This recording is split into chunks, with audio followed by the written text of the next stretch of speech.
Hey everyone, this is Pause or Repeat. Here we figure out whether a game is really worth your time and money. Today's game is Dave the Diver. Dave the Diver is a relaxing roguelike that is easy enough to dive in or out of. A great choice for handheld gaming on something like a Steam Deck. It's also been getting a lot of praise this year, but let's take a look at the gameplay to see if it's worthy of said praise.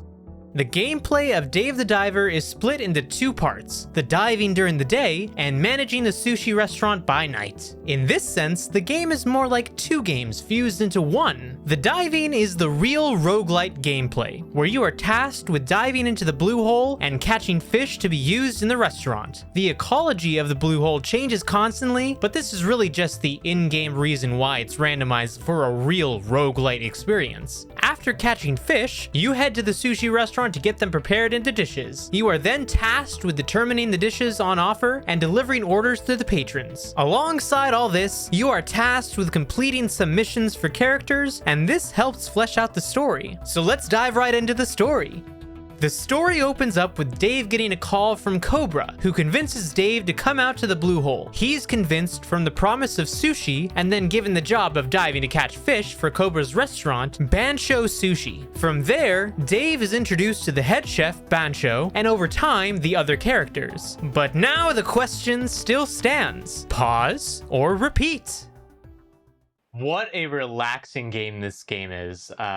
Like I said in the video, it's a great choice for a handheld system. It is on the Switch, but personally, I actually played a lot of it on my Steam Deck. And I think that it really shines in a environment like that, where it's a game that you can really just, hop in, play a level or two, and then hop out, and that's about it.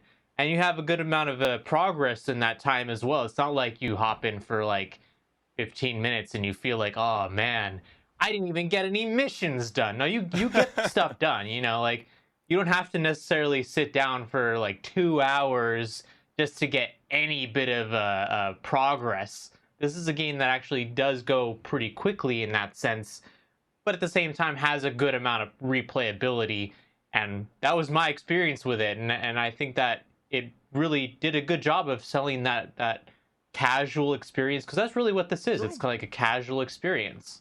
Yeah, I mean, it's got multiple tentacles, right? You got restaurant management, you're going to be cooking in mini games, you got fish breeding, you can do photography if you're into that, or even fish racing. And like you mentioned, there's a lot of like little anecdotes that really keep you playing hours on end. You're going to constantly want to keep filling out that fish index. I mean, it's like the closest thing to like Pokemon all over again. You know how you're trying to catch them all, baby? This kind of gives you that kind of same environment. You can go to the casino, you can sneak into secret bases. And, I think the really cool part also is, the boss battles. I mean, think about some of these giant set-piece encounters that you're going to be in a 2D adventure. That's pretty rare. And Dave the Diver definitely offers that to the gamers. Definitely. And, this is a good game if you're really invested in games that have really competitive scenes and you play ranked a lot. This might be a game that you just jump into and just relax for a bit, because sometimes you need that. Sometimes you don't want to be the guy taking a sledgehammer to his monitor. You want to be the guy. Yeah, you don't want to be like Agent Zero, Double Zero. Exactly. You want to be the guy who just, takes it on the chin and says, you know what, I'm going to go play this instead. But you also are bringing up a good point, because sometimes, you start to use some of the ranged weapons in the game. And you have to remember, it's not 3D, it's 2D, right? So sometimes you use like a harpoon gun, for example. It can get kind of awkward because you're kind of going up like a 90-degree arc. So sometimes that's a little difficult and might make you want to smash a monitor or your Steam Deck.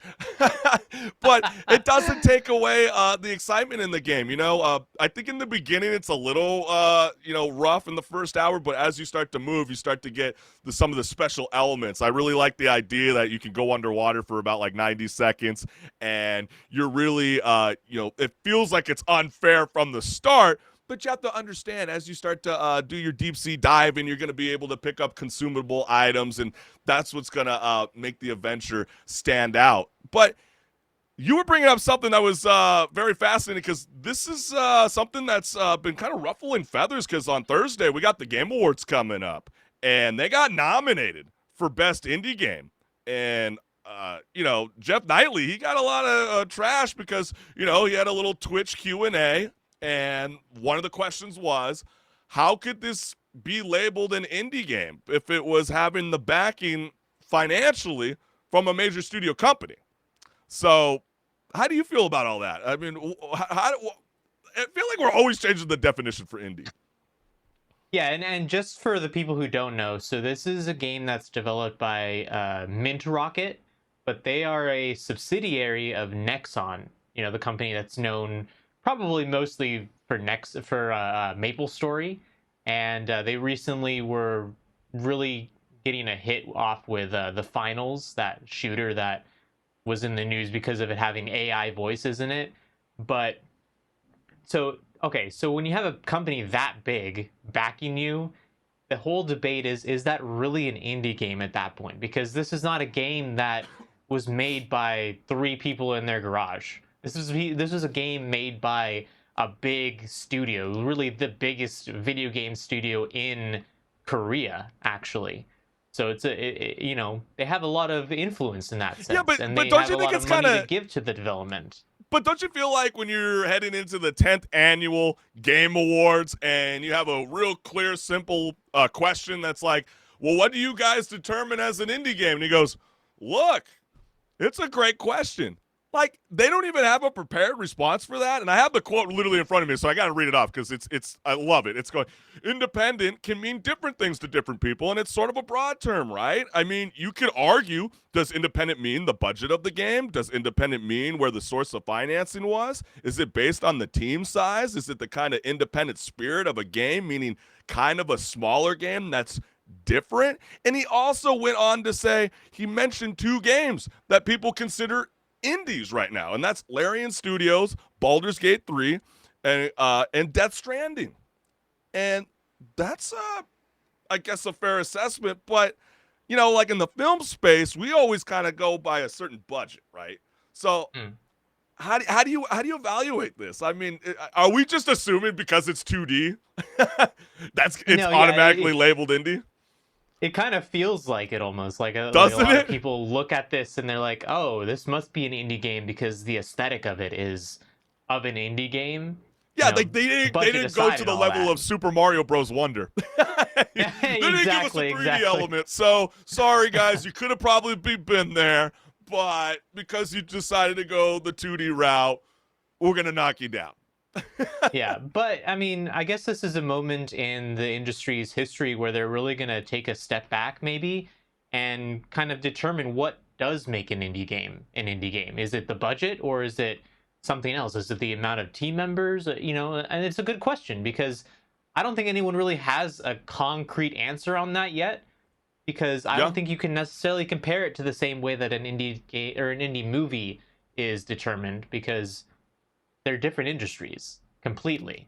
Yeah, and Jeff Knightley, he also said in the Twitch Q&A, quote, everyone has their own opinion about this, and we really defer to our jury, 120 global media outlets that vote on these awards to kind of make that determination of is something independent or not. So it's not all on Jeff, as much as a lot of people like to keep clowning him about it. But it's not going to stop us from tuning in on Thursday, December 7th, but we're here talking about Dave the Diver, and I'm going to say it's a repeat. I think it's a lot of fun. I think a lot of you guys are going to definitely want to jump on it. It's a fun spin, fun for the kids, fun for the family, and yeah, what are you waiting for? Go dive in. Exactly. I was gonna say go dive in.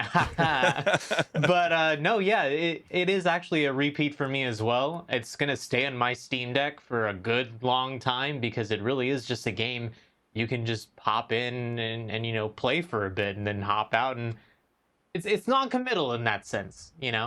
So true, man. And you heard it here from us. We're agreeing.